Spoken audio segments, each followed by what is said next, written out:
내 이야기는 제 입으로 표현하기 어려운 이야기입니다.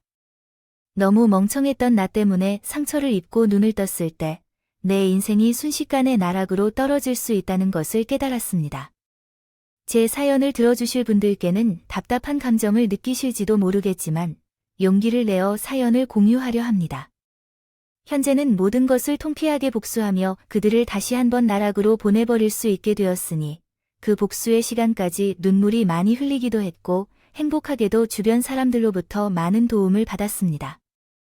감사한 마음을 담아 이렇게 제 이야기를 풀어내며 마지막으로 모든 것을 다 털어버리고 한번 정리해보려 합니다.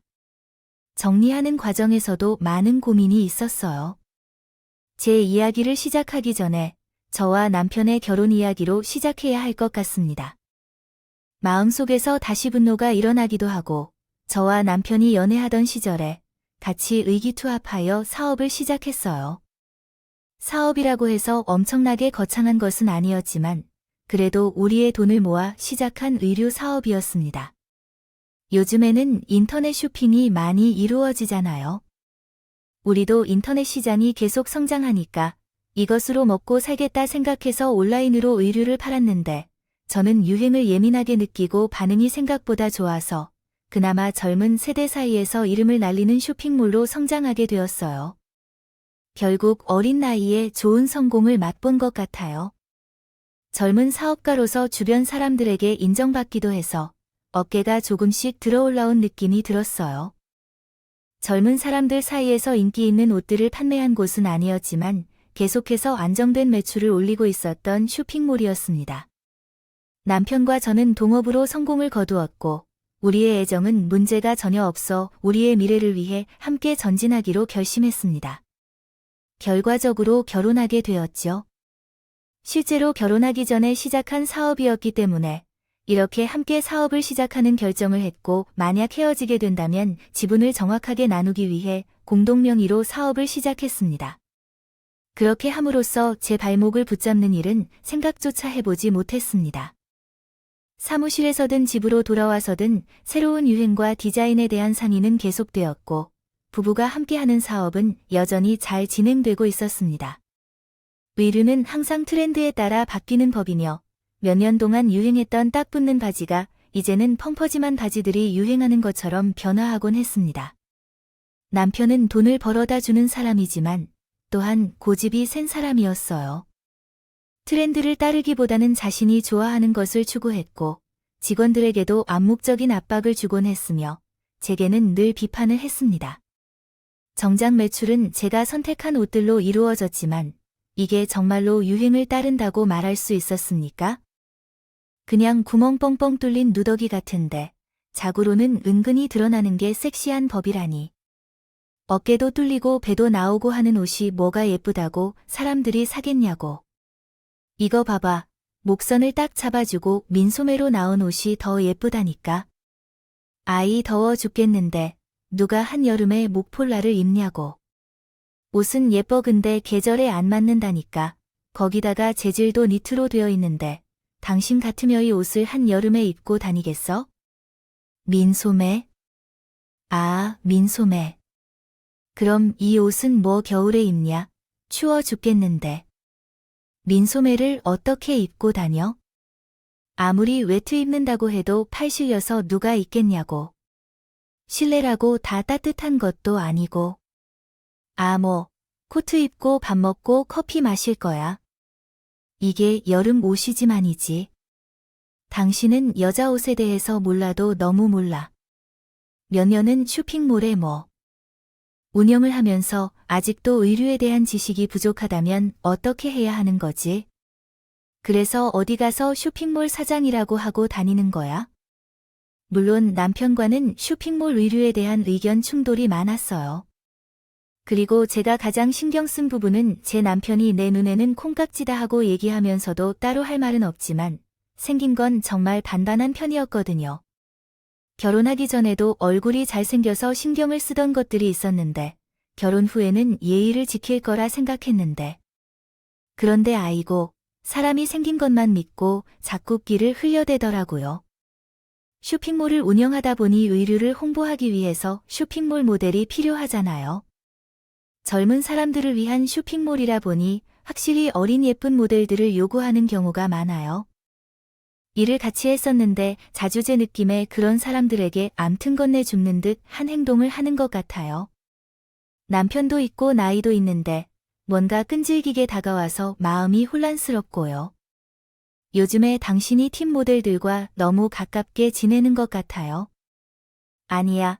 당신이 유부남인 걸 알아도 촬영장에서 팔짱을 끼고 다니는 거는 조금 특이한 것 같아요. 당신의 입장에서는 그냥 챙겨주는 거라고 할지 몰라도 다른 사람들이 보면 유부남이 무슨 짓이든 다 하는 것 같아서 욕합니다. 어떻게 그럴까요? 그 사람들이 몇 살이든 관계없이 제가 무슨 바람을 피우고 싶어서 하는 건가요? 진짜 그런 시선으로 보는 사람이 더 문제야. 난 그냥 그들이 차를 장식하고 싶어서 그러는 건데요. 말이야, 오해를 받으면 어색하다는 거야. 아마 그런 사람들한테 잘못 이해받는 건 이상하죠. 진짜 그런 태도 좀 바꿔야겠어요. 왜 외부의 말에 그렇게 예민한 거예요? 그냥 다른 사람들이 어떻게 생각하겠다고 걱정하지 말아야 할 텐데요. 뭔 말도 하지 말라는 소리잖아요. 긍정적인 건가요? 왜 그렇게 강한 부정적 반응을 하고 있어요? 알아듣기 힘든 소리를 했다고 하는 건데 어차피 그냥 남아있으면 될 문제라고요. 친구같이 지내자고 하는 건데 왜 그렇게 과감한 반응을 하고 있어요? 정말 숨막혀요. 하루 종일 직장에서 문제를 겪고 집에 오면 당신의 얼굴을 보게 되니까 답답해요. 서로 더 의심하고 싫어하는 점만 보이는 게 아닐까 하는 생각이 들어요. 내 남편이 그런 소리를 하니 너무나 황당했지만 그렇게 꼬아서 설명하는 게 정말 답답하네요. 그냥 오버했던 것 같아서 참고 참아요. 그런데 진정한 시련은 여기서부터 시작되었어요. 남들에게는 너무나도 축복 같은 일인 임신을 하고 난 뒤 제 인생이 완전히 바뀌게 되었습니다. 임신하게 되었으니 저는 뱃속에 자리를 잡은 태아에 온 신경이 다 쏠리게 되었고 출근을 해서 일을 하는 시간이 스트레스로 쌓이더라고요. 맨날 직원들한테 이거 하나 제대로 못하냐고 짜증내지 말고 그 잠깐 쇼핑몰 일에서 손 떼는 건 어때? 임신하게 가지고 호르몬이 어쩌니 저쩌니 하는데 직원들이 당신 눈치 보여서 일 못하겠대. 그러니까 우리 쇼핑몰을 위해서라도 당신은 태교에 집중하고 잠깐 내서 손대는 게 좋겠어. 남편의 말에도 일리가 있다는 생각에 저는 태교에 집중을 하자고 생각하게 되었죠. 몸에서 일어나는 변화도 어색했지만 출산 준비를 하고 육아 준비를 하면서 필요한 물건들도 많고 요구하는 지식들도 많았지만 뱃속에 있는 우리 아이만을 생각하겠다고 결심했어요. 그렇게 임신 6개월이 되어 제 생활의 안정을 찾아가고 있을 때 아주 이상한 일이 일어났죠. 어느 날부터 남편의 얼굴이 점점 어둡던 것이 신경 쓰였는데 결국 남편이 저에게 맞지 못해 털어놓았어요. 이런 말을 어떻게 꺼내야 할지 정말 많이 고민했지만 솔직하게 말해야 할 시기가 온 것 같아. 나 정말 큰일이 생겼어. 완전히 세운 것 같아. 제발 당신이 나 한 번만 도와줄 수 없을까? 정말 우리 둘 다 완전히 망하게 된 것 같아. 제발 내 부탁 하나만 들어주세요. 뭘 이렇게 짠하면서 말해? 우리 회사 망하기라도 했어. 쇼핑몰에서 뭐 팔면 안 되는 일이라도 했어. 아니면 당신이 내 감정을 이해 못해서 그랬어. 솔직하게 말해야 해. 사실은 회사 돈을 좀 훔쳤어. 내 회사니까 돈을 좀 더 쓴다고 생각했고 작은 쇼핑몰까지 이런 금액이 눈에 띄지 않을 거라고 착각했어. 몇 푼 훔쳐왔는데 이가 횡령이라고 하는 거지. 그런데 너도 회사 공금을 몰래 사용한 적이 있잖아. 월급은 아니고 회사 비용을 사용했는데 그 밖의 돈도 내 돈으로 생각했거든. 내 회사니까 공금으로 데이트도 했었잖아. 근데 이러면 안 되겠지. 우리 사업장이 되게 매출이 높아졌다. 그 이유는 잘 모르겠는데 이제 횡령으로 적발되어 내가 벌금을 내야 한다고 하잖아. 근데 그러면 안 되는데. 내가 가장인데 벌금을 내면 어떡해?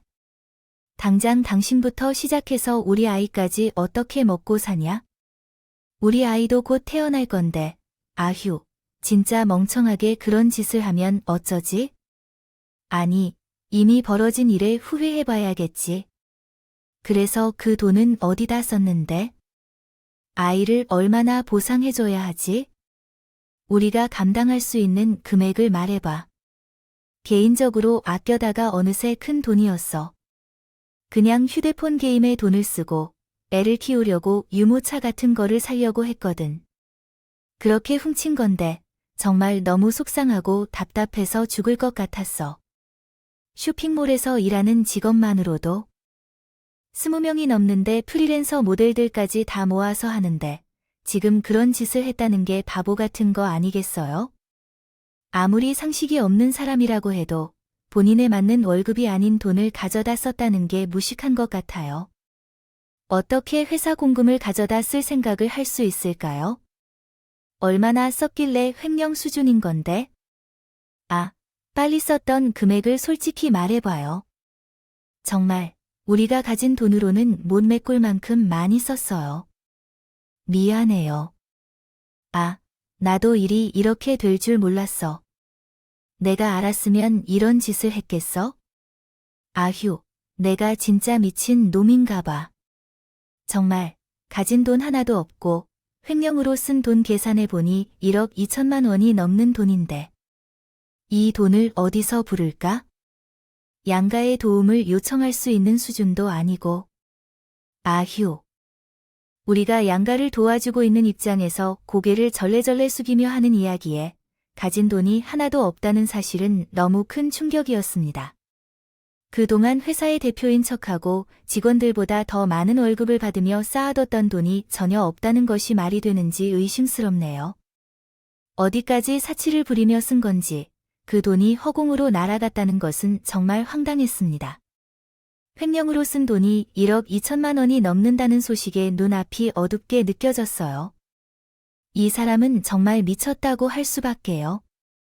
어떻게 자신의 돈이 아닌데 1억 2천만 원이 넘는 돈을 쓸 수 있는지 입만 벌리고 있었습니다. 시간을 들여서 절약하며 이뤄낸 돈을 금방 소비해버린다는 것은 더 이상 말할 가치도 없네요. 안 된다고요. 쇼핑몰에서 5개월 만에 1억 2천만 원을 썼다는 상황이 전혀 믿기지 않았어요. 남편은 고개를 숙이고 위로의 말을 해도 건네기는 너무 어려웠고 저는 아무런 말을 할 수 없었어요. 남편은 내게 살려달라고 한 의미조차 이해할 수 없었어요. 저는 어떻게 대처해야 할지 몰라서 말이 나오질 않았는데 갑자기 남편이 제 손을 잡았어요. 내가 어쩔 수 없이 재판을 받아야 한다고 하더라고요. 내가 정말 미쳤다고 생각했어요. 회사의 변호사들도 감당해야 할 부분이라고 하지만 한 가지 방법이 있다고 했어요. 횡령죄를 쓸 경우에요. 실형이 선고될 수도 있는데 당신이 횡령을 했다고 하면 집행유예를 받을 확률이 높다고 하더라도 뭐라고 안 해도 돼. 나한테 지금 당신이 전리 뒤집어쓰고 재판을 받으라는 말이야. 아니, 당신이 하면 형량이 더 높아진다는 이야기는 어디서 나온 거야? 당신은 이미 임신을 했고 현재 회사 업무도 손을 뗀 상태이며 월급도 나오지 않는데 대표의 명의를 빌려 공적 자금을 사용할 수 있다고 생각했었나? 무지해서 잘 몰랐다고? 내 회사니까 그게 가능하다고 생각했냐? 이런 말을 해봐야 벌금이라고 해도 얼마 나갈 것이고 고작 집행유예를 받을 가능성이 높다던데. 당신은 임신 초기가 아니며 범행을 저질러도 있어 초범이자 태어날 아이를 위해서 우리는 서로를 지킬 수 있는 것이지. 법 조사는 형량을 줄이기 위한 것이라고 말할까? 뒤집어 쓰기를 하라는 말이었지요. 임산부이지만 횡령자는 아니고 초범이고 나도 공동대표인 건 맞습니다. 그러니까 남편의 말을 듣고 곰곰이 생각해보니 또한 일리가 있더라고요. 당장 제가 일선으로 복귀할 수 있는 상황도 아니고 남편이 실형받아 사는 것보다는 저희 부부에게 이득인 부분도 있었고요. 또한 멍청하게 남편의 말에 고개를 끄덕이게 되어서 골몰을 팠다는 생각을 하지도 못했죠. 그래서 그 주에는 그냥 뒤집어 쓰기로 하고 남편과 입을 맞추고 변호사에게도 찾아가서 자료 정리도 끝냈지만 이것이 함정일 거라고는 생각도 못했어요. 정말 그때로 돌아갈 수 있다면 제 스스로 뺨이라도 때리고 말리고 싶어요. 정말로 제가 왜 그랬을까요? 그렇게 남편을 사랑했던 것인가요? 아니면 저보다 훨씬 나은 변호사님의 말 때문이었을까요? 정말 사고가 무너지는 바람에 생각을 하지 못하게 되어서 그런 결정을 내린 것인가요? 저에게 돌을 던지셔도 제가 할 말이 없어요. 결국 저는 남편이 시키는 대로 법정에 서게 되었고 횡령을 인정하게 되었어요. 법원에 막상 서게 되니까 너무나도 후들거리고 무섭더라고요. 정말 제가 일부러 의도한 것은 아니었지만 눈물까지 줄줄 흘리게 되었어요. 판사님이 정복을 입고 저를 내려다보시는데 저가 죄를 저지른 것도 아닌데 죄를 지은 것 마냥 무섭더라고요. 정작 우리 남편은 법정 객석에 앉아 태연하게 앉아 있었고요. 정말 죄송합니다, 판사님. 제가 무식해서 그랬어요. 제가 제 이름으로 들 사니까 그래도 되는 줄 알았어요. 임신하고 나서 일에 손을 놓고 났는데 월급이 줄어들어서 돈이 없었어요. 남편이 준 생활비로는 부족하게 느꼈고 우리 아이를 위해 최고급으로 준비하고 싶었어요. 잘못했습니다. 그렇게 부탁하고 부탁했었는데 여기에 반전이 일어나게 됐어요. 우리 변호사가 제 편을 들어야 하는데 꺼내는 증거종마다 제 의견과 반대되는 것들 뿐이었어요. 제가 아이를 위해 돈을 쓴 게 아니라 게임에 미쳐서 그렇단 거죠. 남편이 생활비를 부족하게 주지 않았음에도 사채에 미쳐서 그렇단 거예요. 직원들에게 협박해서 돈을 빼앗은 거라고 하는 것들을 밝히기 시작했어요. 한마디로 울면서 부탁하고 부탁한 것들이 모두 거짓말이라고 말한 셈이에요. 아니, 이게 무슨 일인지 모르겠어서 저는 고개를 갸우뚱했어요. 그런데 법원에서는 아주 충격적인 결과가 있었어요. 재판 결과가 선고되었는데 3개월이나 시간이 소요되어서 제가 임신 9개월 막달이 된 즈음에 결과가 발표되었습니다. 집행유예가 아닌 실형이 선고되었고 징역 3년이 선고되었는데 저는 매우 놀라웠고 항소를 하겠다고 했는데 우리 변호사 측에서 항소를 포기하겠다고 해버린 것입니다. 항소를 하겠다고 했는데 왜 너희들이 마음대로 포기하는 거야? 실형이라니 분명히 집행유예가 나올 거라고 했으면서 갑자기 이런 일이 벌어지는 게 어디 있는지. 내가 임신 9개월째인데 지금 누구를 위해서 이런 일을 하는지. 이런 식으로 사람을 등 뒤에서 때리고 있잖아. 조용히 해. 내 뒤집어 쓴 거 남들이 다 안다. 일부러 그런 건 아닐 거야. 솔직히 말해서 1억 천에 3년이라면 싸게 먹히는 게 아니겠어. 항소하지 않으면 어서 돈 떨어지는데 형량이 더 높아진다면 어쩌려고? 아이, 당신이 내가 대신으로 고통을 받는다고 생각하면 마음이 아파요. 나도 원치 않았지만 당신을 교도소에 보내고 싶지 않았어요. 하지만 그 결과가 최선일 수도 있잖아요. 당신이 나를 생각해준 마음을 영원히 잊지 않을 거예요. 3년 동안 힘들어하고 나오면 제가 왕처럼 대접할 거예요. 옥을 바라보는 것도 다 해줄게요. 우리 아이도 잘 돌볼 거예요. 출산이 다음 달이라 어쩌죠? 나는 집행유예 가야 한다는 걸 알고 시작했어요. 살 거라 생각하고 한 일이었어요. 안 된다고 생각했으면 결코 그렇게 하지 않았을 거예요. 나를 살려주어 어떻게 교도소에 갈 수 있을까요? 당신이 이런 말을 하면 안 돼요. 부탁해요. 나를 데려다 주세요. 죄송해요. 하지만 우리 사업장은 내가 돌봐야 하는 것이 맞잖아. 이은혜. 절대로 없다. 그렇지만 나는 왕처럼 대하겠다고. 그리고 출산 같은 것들도 말이야. 교도소에 들어가면 거기서 다 병원 연기해준대. 당신이 불편하지 않도록 내가 자주 돌보러 갈 테니 힘든 일 있으면 나한테 언제든지 연락해주고. 알았지. 나는 정말 그 자리에서 너무 말도 안 되는 일이 일어나고 바람에 아무런 대꾸조차 할 수 없어요. 아니, 무슨 말을 해야 할지 그냥 머릿속이 지장으로 변해버렸어요. 이미 형량은 떨어졌고 나한테 받아들여야 한다고 했으니까.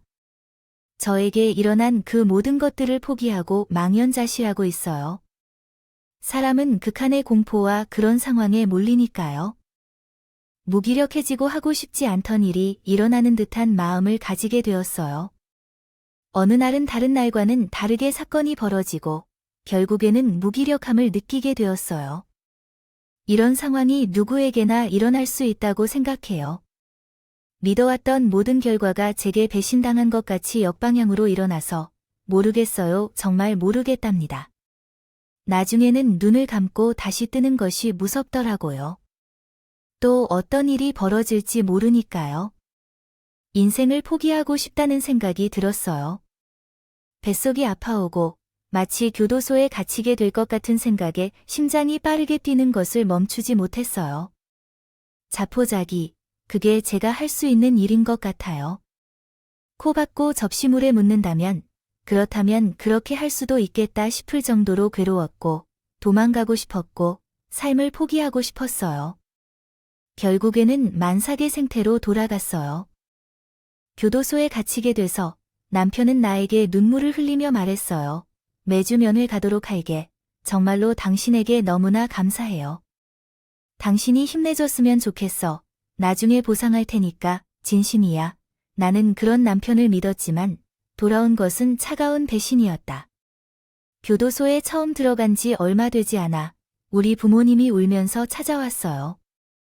여기가 어디인가요? 라고 찾아다녔어요. 위험한 곳임에도 불구하고 나는 나름 잘 지내고 있어요. 우리 셀에 있는 수감자들은 제가 임신했기 때문인지 건드리지 않고 잘 대해주시고요.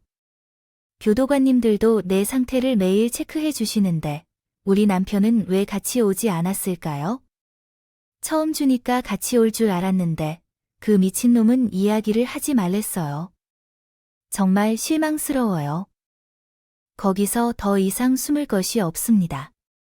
우리가 그들을 찾으러 가도 문을 걸고 잠그고 안 열어주더니 함께 식사하러 간다는 제안을 거절했어. 정신이 없어서 못 간다고 말했지. 교도소에 가면 기분 나쁜 상황을 맞을 텐데 내가 내 탓 때문에 우리 딸이 교도소로 가게 된 건 아닌가 하며 난리를 쳐댔지만 척조도 하지 않고 재신을 받아주겠다고 했더니 이건 다 꾸며낸 거예요. 아니, 그때지가 있다는 증거인이라고 물었지.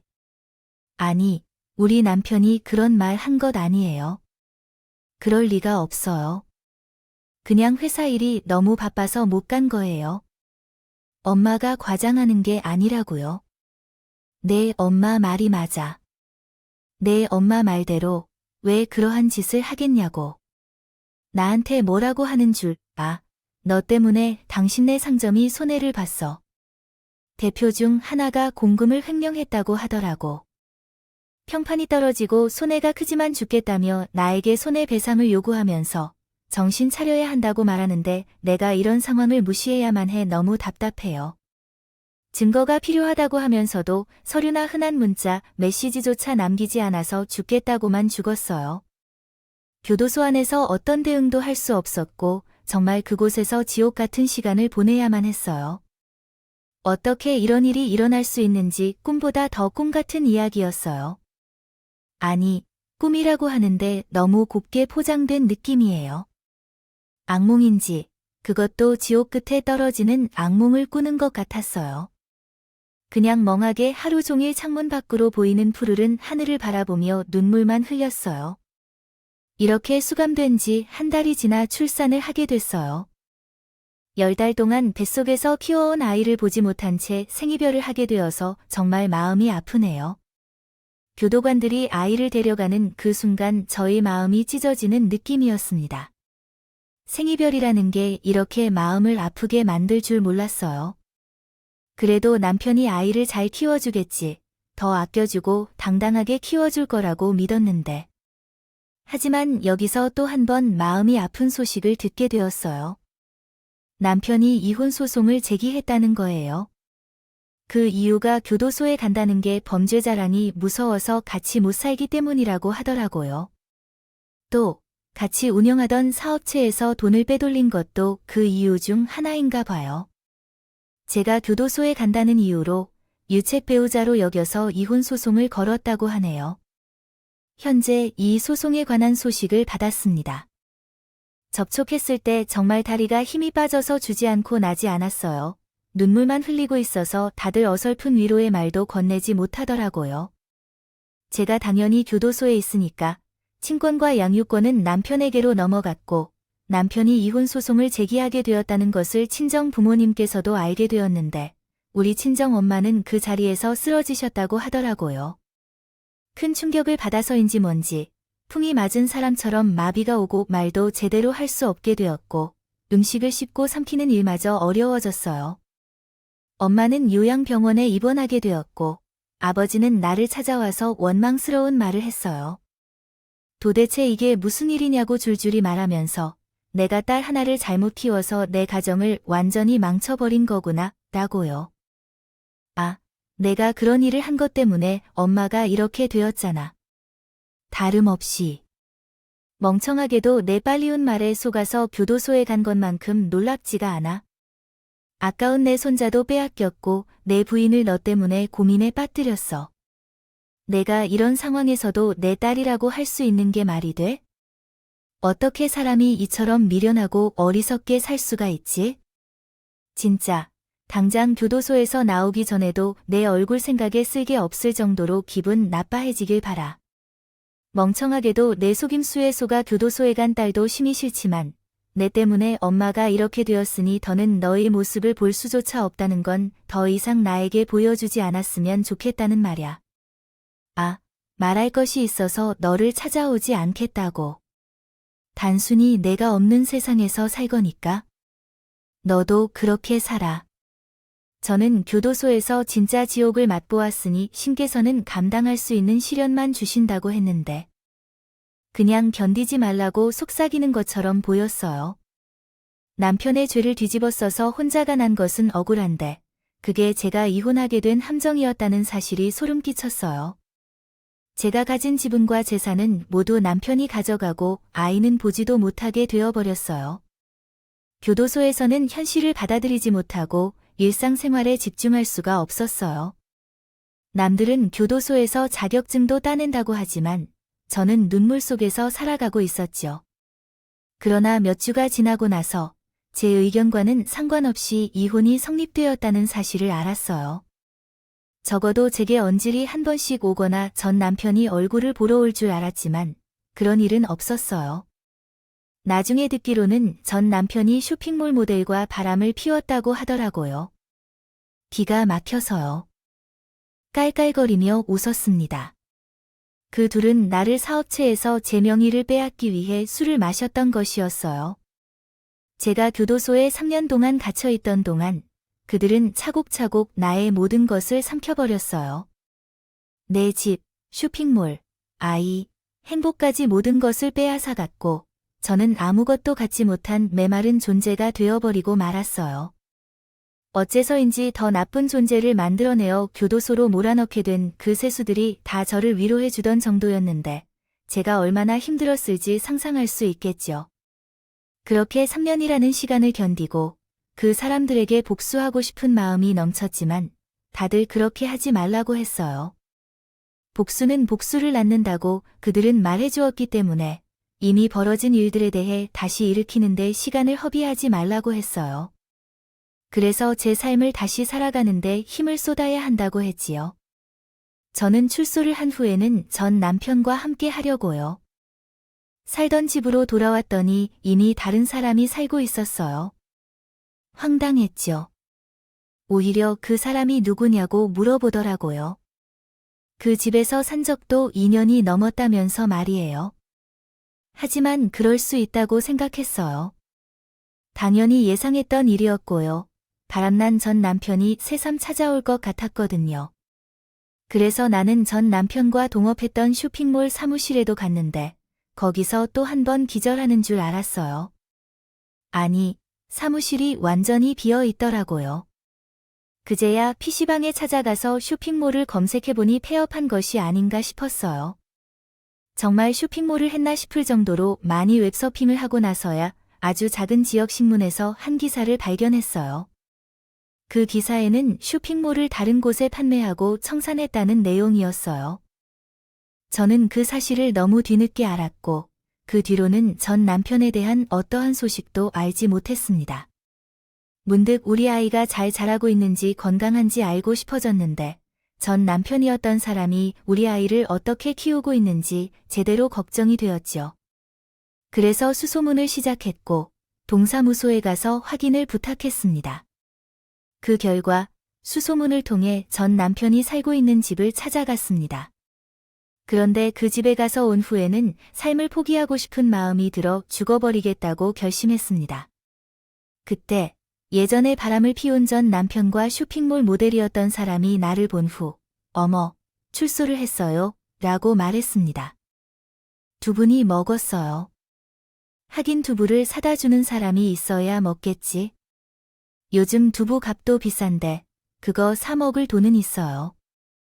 근데 불결하게 어디 범죄자가 여길 찾아오고 그러세요. 당장 꺼지라고. 우리한테 무슨 양심이라도 품고 집 찾아온 건 아니죠. 당장 경찰에 신고하기 전에 빨리 나가세요. 여기 CCTV 다 확인 가능하거든요. 5분 내로 안 가면 경찰에 바로 신고할 거예요.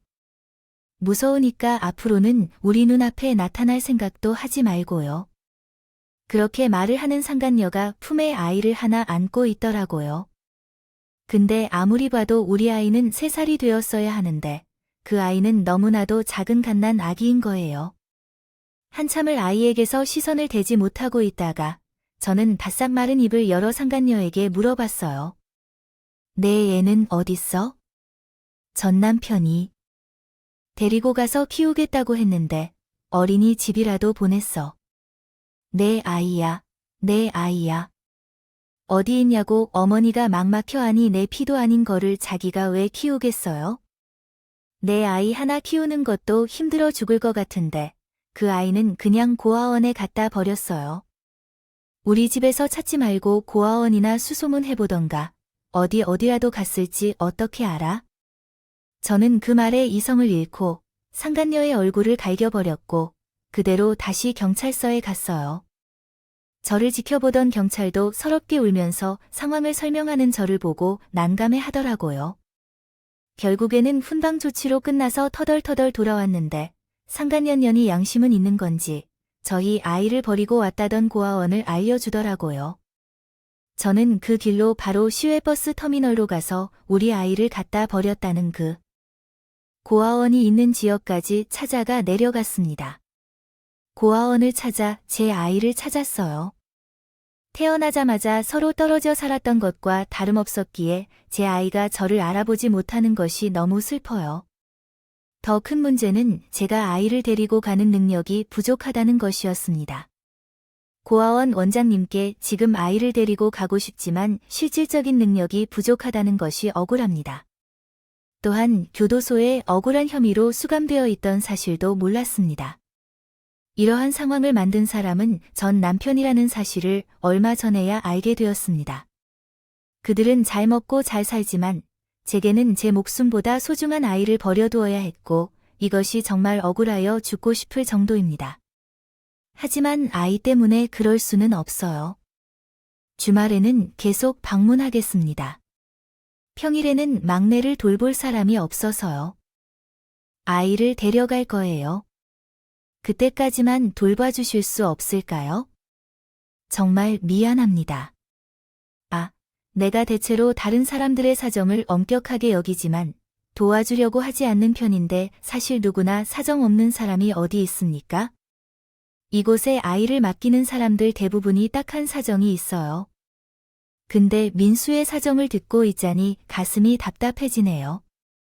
당장 잠 자고 있는 곳도 없다면서 어디로 가려고 하시나요? 그러지 말고 혹시 우리 고아원에서 봉사를 하며 지낼 생각은 없으신가요? 우리가 민수랑 같이 지낼 방 하나는 내어드릴 테니 여기서 우리를 도와주면서 음식을 먹고 자는 게 더 낫지 않을까요? 제가 정말 염치 없이 이곳에서 아이들과 함께 지내도 괜찮을까요? 너무나 감사한 일이에요. 제가 고아원에 필요한 일을 하기 위해요. 저희 아이와 함께 지낼 수 있게 해주시면 어떤 짓을 해도 괜찮습니다. 부탁드립니다. 제 사정을 이해해 주신 원장 부부의 배려 덕분에 저와 아이가 함께 지낼 수 있게 되었어요. 그런데 이것도 나름의 문제가 발생했어요. 제가 아이를 더 챙기게 되니까 다른 아이들 사이에서 투정이 일어나기 시작했어요. 결국 원장님은 1년 가까이 우리를 보살펴 주셨는데 안 되겠다 싶으셨는지 친척이 하는 녹주 판매 대리점에 취직을 해볼 생각이 있냐고 물어보셨어요. 요즘은 배달일을 할 사람이 부족하다고 하더라고요. 서울에는 있지만 아이를 키우려면 사실 서울만큼 좋은 것도 있습니다. 아니야, 내가 민수의 상황에 대해 이야기하면서 취직을 시켜줄 것이라고 하긴 하는데 괜찮을까요? 서울에는 많은 어린이집이 있고 복지도 잘 돼 있어서 한번 방문해 보는 것이 좋을 것 같아요. 이곳에서 계속 머물 수 없는 일이고 전 제가 고원에서 봉사하며 일할 때 원장님이 아주 작은 월급을 주셨는데 그 돈을 절약해 두었기 때문에 서울로 다시 이사하게 되었어요. 그러면서 녹주 판매 대리점에서 일을 하게 되었죠. 그때 제 나이는 겨우 36살이었어요. 정말 누구보다 성실하게 일했고 3년 동안 몸이 아파도 배달은 꼭 했어요. 고아원 원장님, 대리점 사장님, 그리고 원장님 친척분을 비롯해 저에게는 너무 고마운 분들이었어요. 축복받았기에 정말 제가 할 수 있는 모든 일을 다 하겠다고 은혜를 얻고 싶었습니다. 몸이 부서질 정도로 바쁘게 살아가다 보니 복수하는 생각은 하지 않았어요. 다른 사람들이 무엇을 먹고 사는지, 그들이 잘 살고 있는지 생각할 여유조차 없이 바쁘게 사는 일이었어요. 낮에는 배달 일을 끝내고 바로 식당에서 설거지 아르바이트를 했습니다. 밤 9시가 되면 어린이집에서 아이를 데려와 집에 돌아갔죠. 아이가 초등학생이 될 때 어떻게 해야 할지 많은 걱정이 있었지만 당시 생각하기를 그때가 되면 도와주기로 하면서 돈을 벌었습니다. 아이와 보낼 수 있는 시간은 매우 적었지만 우리 아이는 저를 이해해 주었습니다. 아이가 견디게 함에도 불구하고 체면을 지켜냈다. 알았습니다. 미안했습니다. 우리 아이와 어떻게든 잘 지낼 수 있도록 노력했습니다. 일념으로 살아보겠다고 일을 했어요. 우리 부모님과는 연락을 하지 않았어요. 죄송해서 어떻게 연락을 해야 할지 모르겠어요. 인연을 끊자고 하셨을 때 우리 부모님의 심정을 이해하려 애써 연락하고 싶은 마음을 억눌러 왔어요. 대리점 대표님께서 제게 관심을 보이는 것 같아서 동생분을 소개시킨 민서 엄마께 감사하게 생각하고 있어요. 혹시 나에게 동생 한 명이 있는데 만나보려고 생각 중이에요. 내 동생 역시 사별의 아픔을 가진 사람인데 그러나 심성 측면에서 내가 보장해 줄 수 있는 정말 착한 사람이에요. 민수 엄마도 민수를 위해서 동생과의 만남을 가져가는 것이 좋을 것 같고 둘은 참 잘 어울릴 것 같아요. 저는 소개받게 됐을 때 감사한 마음으로 받았지만 우리 둘 다 결혼에 대한 상처를 가지고 있습니다. 그런지 선뜻 쉽게 마음을 열지는 못했어요. 그래도 자꾸 시간을 보내고 서로 아픔에 대한 이야기를 하다 보니까 자연스럽게 내면을 읽게 되었어요.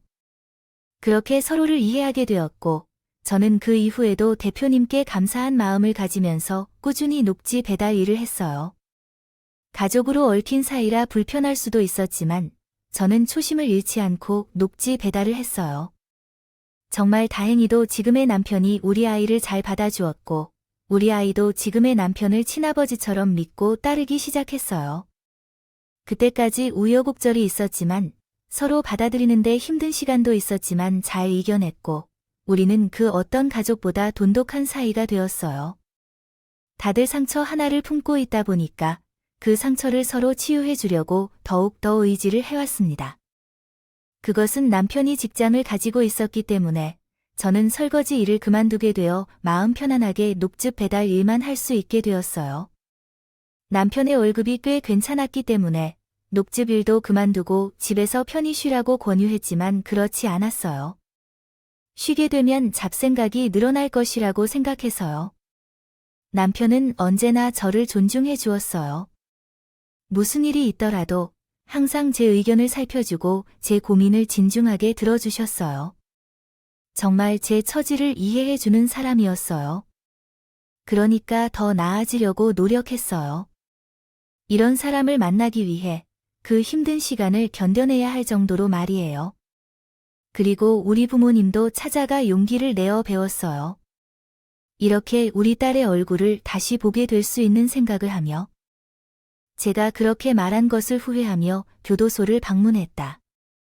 출소 후에도 오랜 시간이 지난 뒤에 찾아올 줄은 몰랐다. 심지어 재혼까지 했을 줄이야. 그럼에도 불구하고 지금의 사위 덕분에 내가 용기를 내어 우리를 찾아와줘서 정말 너무 감사해. 눈물을 펑펑 쏟으며 그동안 있었던 일을 하나씩 이야기를 나누었고 저는 진심으로 오랜 시간을 빙빙 돌다가 제 가족을 다시 찾을 수 있었어요. 그렇게 행복한 시간을 보내던 어느 날 남편이 다니던 회사가 제가 녹지 배달을 하는 지역과 근접했다는 사실을 알게 되었어요. 갑자기 그가 보고 싶다며 연락이 왔고 오늘 저녁에 같이 외식하는 거 어때 하며 장모님께서 아이를 맡아주시겠다고 데이트를 하기를 제안해 주셨어요. 난 좋다고 했고 예약해 줄 테니까 가서 며칠 만에 비싼 음식과 와인을 즐겨봐. 한 잔 마신 뒤 집에 들어가자. 일이 끝나면 우리 회사로 찾아오는 것이 좋을 것 같아. 참, 나이가 어느 정도 넘어섰는데도 이런 설렘을 느낄 줄 누가 알았겠어요. 저는 당연히 좋다고 대답했죠. 일이 끝나자마자 남편에게 녹즙을 아예 가져다 줄 겸 일찍 남편의 회사로 출발했어요. 아, 좋은데 가자고 한 거에 대해 제 옷이 좀 시원치 않다고 생각했지만 남편은 그런 걸 신경 쓰지 않으니까 상관없겠지 하며 밝은 표정으로 남편의 회사로 향했죠. 그렇게 남편의 회사에 도착해서 녹즙을 든 봉투를 들고 들어갔는데 그곳에서 정말 놀라운 장면을 목격했어요. 돌로 치면서도 시원치 않은 전 남편이 떡하니 사원증을 걸고 있는 것이 아니겠어요. 그는 정장으로 딱 갇혀 있었고요. 너무 놀라서 그 자리에서 멍하니 서 있는 제 모습을 발견했죠. 전 남편의 얼굴을 빤히 쳐다봤습니다. 그동안 잘 먹고 자며 살았는지 얼굴이 뿜뿜한 살로 올라왔어요. 제 현재 남편이 다니는 회사가 스타트업으로 시작한 회사였는데 창립 7년 만에 크게 성장한 회사였습니다. 젊은 임원과 젊은 인재들을 데리고 운영하는 회사였는데 안타깝게도 전 남편이 거기 있을 것이라고 상상할 사람은 없었겠죠. 그 인물의 시선이 뭔가 느껴졌는지 또는 다른 이유가 있는지 모르겠으나 녹즙 봉투를 들고 있는 저를 딱 쳐다봤어요. 그러더니 갑자기 한눈에 제가 누구인지 알아보더니 눈을 동그랗게 떠며 비웃었어요. 이 봉투는 출소 후 범죄 이력이 있어서 회사 취업도 못하는 거지 라고 말하며 내게 정자로치를 했어요. 아, 너는 이렇게 하는 게 딱 너의 스타일이야. 솔직히 내가 할 줄 아는 게 뭐가 있냐? 병신처럼 당하기만 하지. 연희랑 이혼한 후에 회사 창립 멤버로 참여하여 그 원까지 함께 달려왔는데 아직도 그 모습이 그대로인 것 같아서 그걸로 살고 있나 봐. 그렇게 말하면서도 온몸이 부들부들 떨리는 걸 느꼈다.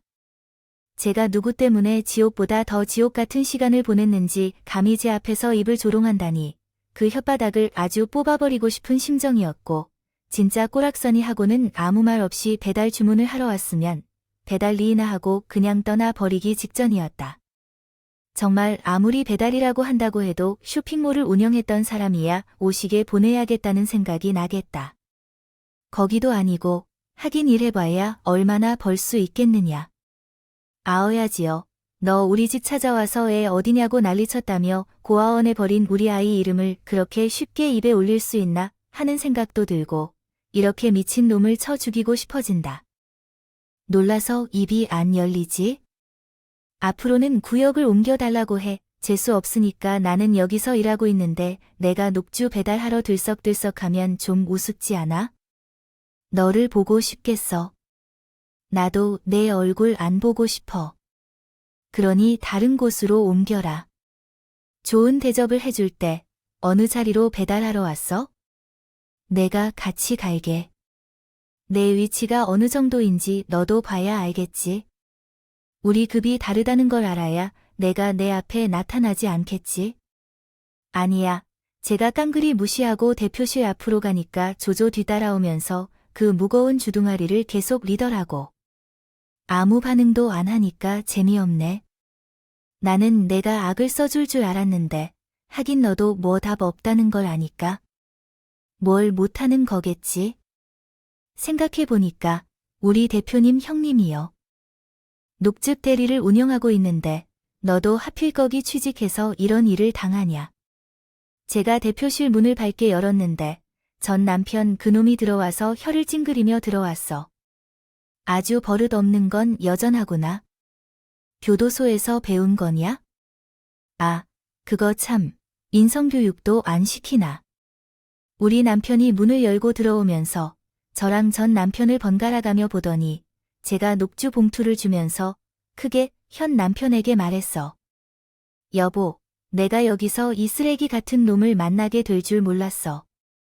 저놈을 잘라버리면 안 돼, 뭐라 하고. 여보가 지랄을 안 해줘, 진짜. 우리가 이혼했는데 아직도 내가 나를 그렇게 불러. 남들이 들을까봐 무섭다. 아저씨, 대표님 죄송합니다. 여기가 제 전 부인이지만 교도소까지 다녀온 아주 무시무시한 여자예요. 아, 제가 빨리 내쫓겠습니다. 아무래도 대표님 형님이 운영하시는 녹죽 대리점에서 일을 하나 보냈는데 전 가자 썼다가 봉변을 당하실 수도 있으니까 하루빨리 잘라버리시지요.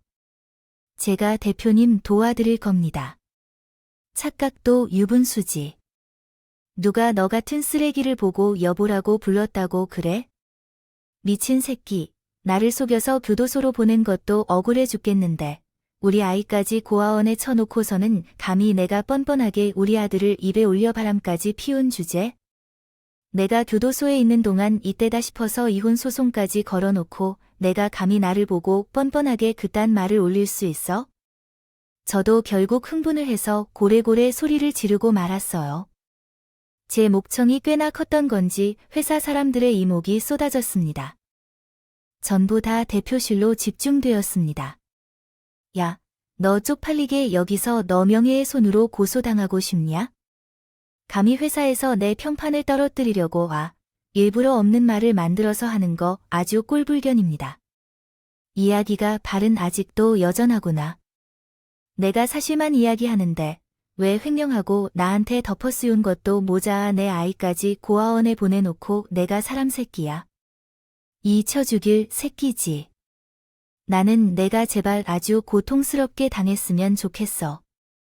가진 걸 모두 빼앗기고 망연자실해서 다시는 두 번 일어나지 못했으면 좋겠다고.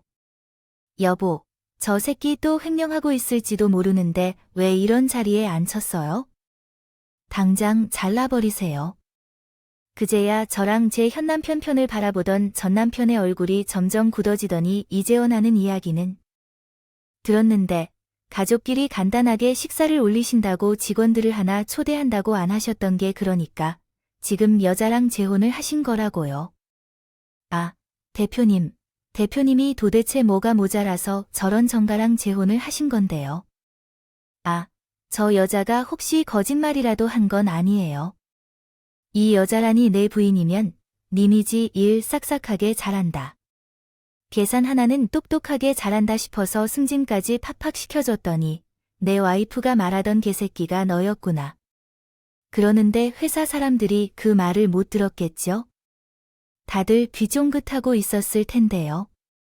전 남편 그 자식 얼굴이 새빨갛게 변해버리고 어버버 하더라고요. 횡령으로 임신한 와이프에게 죄를 뒤집어 씌우고 바람을 피우고 이혼 소송해야 이런 쓰레기를 우리 직원으로 두고 있을 수야 없지. 자네. 어차피 임원인데 계약이 아니었으니 이번 재계약은 없었던 일로 처리하겠습니다. 대표님, 갑자기 이런 식으로 말씀하시는 게 어디 있나요? 회사에서 7년이나 일했다고요. 그만큼 일을 잘 해준 사람도 없는데 어떻게 대표님이 저한테 그런 말씀을 하실까요? 7년이나 호의를 베풀고 도와준 것은 전부 내 잘못인 게 아닙니까?